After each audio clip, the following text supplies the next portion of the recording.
France প্রবাসী বাংলাদেশী লেখক, চিকিৎসক এবং অনলাইন অ্যাক্টিভিস্ট পিনাকি ভট্টাচার্য সম্প্রতি একটি গুরুত্বপূর্ণ সার্জারি সম্পন্ন করেছেন।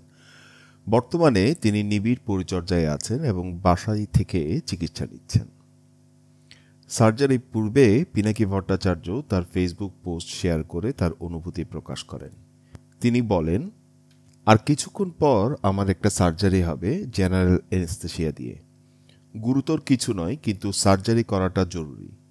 আমার শরীরে সেই 1990-এর পুলিশি নির্যাতনে একটি পা ছোট হয়ে যাওয়ার পরে নানা জায়গায় যন্ত্রণা থাকে। এই সার্জারি করে একটা যন্ত্রণার স্থায়ী উপশম করার চেষ্টা করা হবে। সার্জারির পর পিনাকি ভট্টাচার্য রোববার বাসায় ফিরে আসেন। বর্তমানে তিনি নিবিড় পরিচর্যায় আছেন। তার শরীরে ইনফিউশন পাম্প লাগানো হয়েছে, যাতে ব্যথার ওষুধ ও অন্যান্য প্রয়োজনীয় ওষুধ সরবরাহ করা যায়। 9 মার্চ একটি ফেসবুক পোস্টে তিনি জানান, আমি বাসায় এসেছি, ভালো আছি, তবে বেশ কিছুদিন নিবিড় পরিচর্যায় থাকতে হবে। নার্স বাসায় এসে নিয়মিত 2 বেলা ড্রেসিং করে দিয়ে যাবে। ব্যথার জন্য সর্বক্ষণ যেন শরীরে ওষুধ দেয়া যায়, তাই ইনফিউশন পাম্প লাগিয়ে দেয়া হয়েছে। সারাক্ষণ একটি নির্দিষ্ট মাত্রায় পেইন কিলার আর বমির ওষুধ ঢুকছে শরীরে। ডাক্তার বলেছেন, সারাক্ষণ এভাবে ব্যথার ওষুধ না দিলে যন্ত্রণায় পাগল হয়ে যেতাম। Pinaki Bhattacharya big platelet syndrome নামক একটি বিরল রোগে আক্রান্ত, যার রক্ত জমাট বাঁধার প্রক্রিয়ায় সমস্যা সৃষ্টি করে। এর ফলে সার্জারির সময় অতিরিক্ত রক্তপাতের ঝুঁকি থাকে, যা তার চিকিৎসাকে আরও জটিল করে তোলে।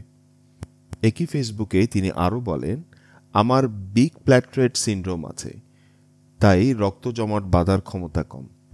রক্তপাত বন্ধ হতে চায় না, অনেকটা ডেঙ্গি রোগীর মতো। আমার প্ল্যাটলেট কাউন্ট কম, গায়ে অল্পতেই কালশিটে পড়ে। এইটা একটা জেনেটিক সমস্যা। সুনির্দিষ্ট কোনো চিকিৎসা নেই। সার্জারির সময় ভয় থাকে যদি রক্তপাত বন্ধ না হয়। ছোটবেলায় নাক দিয়ে রক্ত পড়ত প্রচুর। এখনও সার্জারি হলে রক্তপাত বন্ধ করাটা চ্যালেঞ্জ। এজন্যই নিবিড় পরিচর্যার দরকার হচ্ছে।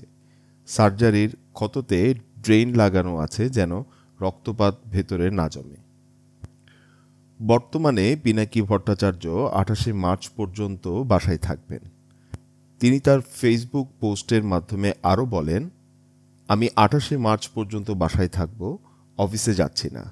ফেসবুক পোস্টের শেষের দিকে তিনি বলেন, যার জন্য সার্জারি আমার, সেই সর্বক্ষণের যন্ত্রণা থেকে যে মুক্তি পেতে যাচ্ছি তা বুঝতে পারছি।